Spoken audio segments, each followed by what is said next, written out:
പെടുമരണമടഞ്ഞ താറാവ് യോനാച്ച ഞങ്ങൾക്ക് വേണ്ടി അപേക്ഷിക്കണമേ.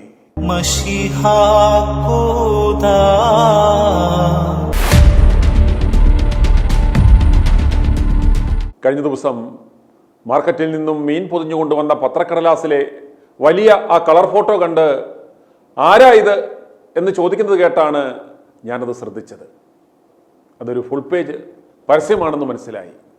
ആ ആർട്ട് വർക്കിൽ പറഞ്ഞിരിക്കുന്നത് ഇപ്രകാരമായിരുന്നു: വേർപാടിൻ്റെ 1-ാം വർഷം. HH എന്ന് വെച്ചാൽ his holiness Moran Mor Athanasius Yohan first മെത്രാപ്പൊലിത്ത, ബിലീവേഴ്സ് ഈസ്റ്റേൺ ചർച്ച്. ജനനം മാർച്ച് 8, 1950. പെടുമരണം മെയ് 8, 2024. ജനിച്ചത് 8-ാം തീയതി, മരിച്ചതും 8-ാം തീയതി. ദൈവം 8-ാം തീയതി 8ന്റെ പണി കൊടുക്കുമെന്ന് പറയുന്നത് ഒരുപക്ഷെ ഇതായിരിക്കാം. 74 വർഷം അദ്ദേഹം ഈ ഭൂമിയിൽ ജീവിച്ചു.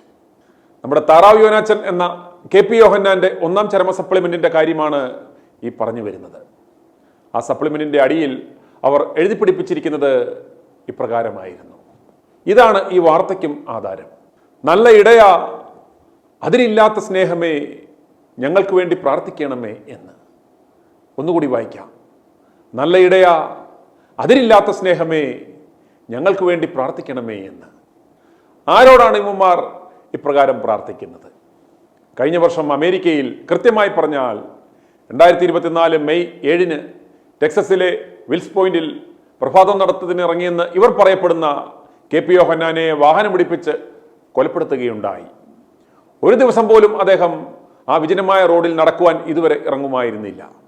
കാർ ഇടിച്ചു കൊലപ്പെടുത്തുവാൻ വരുന്നത് കണ്ടപ്പോൾ ഓടി മാറാൻ പോലും കഴിയാതെ, എൻ്റെ ദൈവമേ എന്നോ എൻ്റെ അമ്മച്ചിയെ എന്നോ വിളിക്കാതെ, നിലവിളിക്കാൻ പോലും സാധിക്കാതെ നടു റോഡിൽ ടയർ സമാധിയായി പോയ താറാവ് യോനാച്ചൻ എന്ന് നാട്ടുകാർ വിളിക്കുന്ന യോനാച്ചനോടാണ് ഇവർ ഞങ്ങൾക്ക് വേണ്ടി പ്രാർത്ഥിക്കണമേ എന്ന് അപേക്ഷിക്കുന്നത്. ഉളകളെ, സ്വന്തമായി തന്നെ രക്ഷിക്കുവാൻ പോലും കഴിയാത്ത യോനാച്ചൻ ഇതൊക്കെ കണ്ട് ഇപ്രകാരം നിലവിളിക്കുന്നുണ്ടാവും: നാറികളെ, ഞാൻ സായിപ്പന്മാരെ വലിപ്പിച്ച് രാജ്യത്തെ നിയമങ്ങളെ കാറ്റിൽ പറത്തി വചനക്കൊള്ള നടത്തി ഉണ്ടാക്കിയ എൻ്റെ സ്വത്തുക്കളെല്ലാം എന്നെയും പൂശിക്കളഞ്ഞ് കൈക്കലാക്കിയിട്ട് മോന്മാരെ, എന്നെ നാണം കെടുത്തല്ലേടാ എന്ന്. ആ കരച്ചിൽ എനിക്ക് എൻ്റെ ചെവിയിൽ കേൾക്കുവാൻ സാധിക്കുന്നുണ്ട്. കാരണം ഞങ്ങൾ 4 വർഷത്തിന് മുമ്പേ പറഞ്ഞിരുന്നു KP യോഹന്നാനെ ഇവന്മാരെല്ലാം ചേർന്ന് പൂശിക്കളയുമെന്ന്. അപ്രകാരം തന്നെ സംഭവിക്കുകയും ചെയ്തു. KP യോഹന്നാനെയും കുടുംബത്തെയും ട്രസ്റ്റിൽ നിന്ന് റീലിംഗ്യൂഷ് ചെയ്ത് ബിനാമികളെ തിരികെ കയറ്റി. അവന്മാരെല്ലാം ഇന്ന് പൂച്ചാണ്ടി വേഷവും കെട്ടി മെത്രാൻമോന്മാർ ആയി വിലസുന്നു. മീശയും വടിച്ച് പെന്തക്കോസ്തുകാരന്മാരായി നടന്നവന്മാരാണ് ഇന്ന് ഈ കോലവും കെട്ടി നിൽക്കുന്നത് എന്ന് മനസ്സിലാക്കുക. സകല സ്വത്തിനും അധിപർ KP യോഹന്നാന്റെ നിഴൽ പോലെ നടന്നിരുന്ന KP യോഹന്നാന്റെ അരിവെപ്പുകാരിയും ബിനാമികളും ആയി മാറി. ബിലീവേഴ്സ് ഈസ്റ്റേൺ സഭ എന്നിവർ പറയുന്ന ഈ പൈശാചിക കൂട്ടായ്മയിൽ ഇന്ന് കുറച്ച് പിന്നോക്ക വിഭാഗങ്ങളിൽ നിന്നുള്ളവരല്ലാതെ വിശ്വാസികളായ ആരും തന്നെയില്ല. കേരളത്തിലെ കാര്യമെടുത്താൽ ഒരു 1000 പേര് പോലും തികച്ചെടുക്കുവാൻ ഇവിടെ വിശ്വാസികളായി ഇല്ല.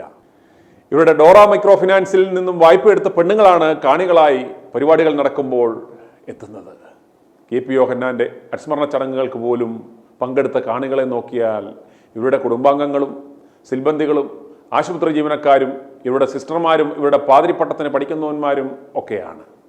ഏതു നിമിഷവും ട്രസ്റ്റ് മെർജിങ് നടത്തി ഈ വസ്തുവകളെല്ലാം ഇത് ചെയ്യിച്ച ആളുകളുടെ കയ്യിൽ എത്തിച്ചേരും. അതിനുള്ള അവസരം പാർത്തിരിക്കുകയാണ് വെട്ടിക്കിളികളെ പോലെ. ഇവരുടെ ഉച്ഛിഷ്ടം തിന്നുന്ന എല്ലാ നേതാക്കന്മാരും KPയുടെ 1-ാം ചരമവാർഷിക ദിനത്തിൽ അവിടെ സന്നിഹിതരായിരുന്നു. മാധ്യമങ്ങൾക്കൊക്കെ നല്ല പരസ്യം നൽകിയിരുന്നത് കൊണ്ട് അവർ നന്നായി എഴുതി പിടിപ്പിക്കുകയും ചെയ്തു. KP മഹാനായിരുന്നു പോലും. ഇപ്പോഴും RSS നേതൃത്വം ഇവരുടെ കയ്യിൽ ഒതുങ്ങാത്തതിനാൽ ഫ്രീസ് ചെയ്തിരിക്കുന്ന ആയിരക്കണക്കിന് കോടി രൂപ ഇപ്പോഴും ഇവരുടെ കയ്യിൽ വന്നു ചേർന്നിട്ടില്ല. ഇനിയും ഇന്ത്യയിൽ ഇൻവെസ്റ്റ് ചെയ്തിട്ട് കാര്യമില്ല എന്ന് മനസ്സിലാക്കി സകല ഇടപാടുകളും ഇപ്പോൾ ആഫ്രിക്ക കേന്ദ്രീകരിച്ചാണ് നടത്തുന്നത്.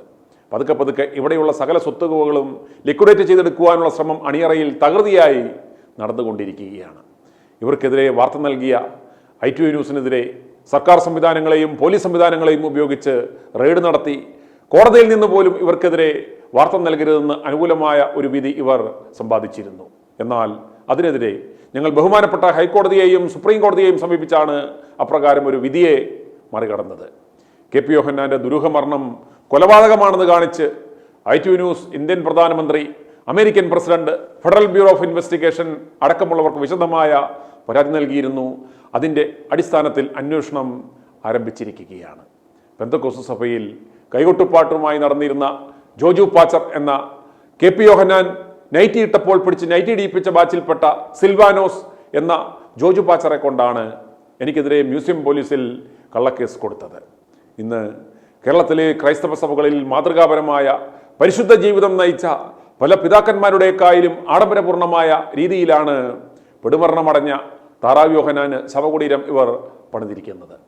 നാളെ തീവട്ടികളുടെ അപ്പോസ്തോലൻ എന്ന രീതിയിലോ ഹവാലക്കടത്തുകാരുടെ മധ്യസ്ഥൻ എന്നൊക്കെ നിലയിലോ ഇതൊരു വലിയ തീർത്ഥാടന കേന്ദ്രമായി അധപ്പതിക്കുവാൻ സാധ്യതയുള്ള സ്ഥലമാണ്. ഈ വാർത്ത കാണുമ്പോൾ ചൊറിച്ചിലൂരാൻ സാധ്യതയുള്ള ഏക കൂട്ടർ താറാവ് യോഹന്നാന്റെ മേടിച്ച് നന്നായി ശാപ്പിട്ടിട്ടുള്ളവരായിരിക്കും, അല്ലെങ്കിൽ ഈ തീവട്ടി പ്രസ്ഥാനത്തെ കൊണ്ട് ഉപജീവനം നടത്തുന്നവരായിരിക്കും. ITV ന്യൂസ് ഈ വാർത്ത നൽകുന്നത് വ്യക്തമായ തെളിവുകളുടെ അടിസ്ഥാനത്തിൽ മാത്രമാണ്. നിയമപരമായി എവിടെ വേണമെങ്കിലും ഞങ്ങളത് തെളിയിക്കുവാൻ ബാധ്യസ്ഥരുമാണ് എന്നും അറിയിക്കുന്നു. മറ്റു സഭകളുടെ അടിച്ചുമാറ്റിയ പാട്ട് പോലും ഉപയോഗിച്ചായിരുന്നു KPയുടെ ഓർമ്മ പ്രാർത്ഥന.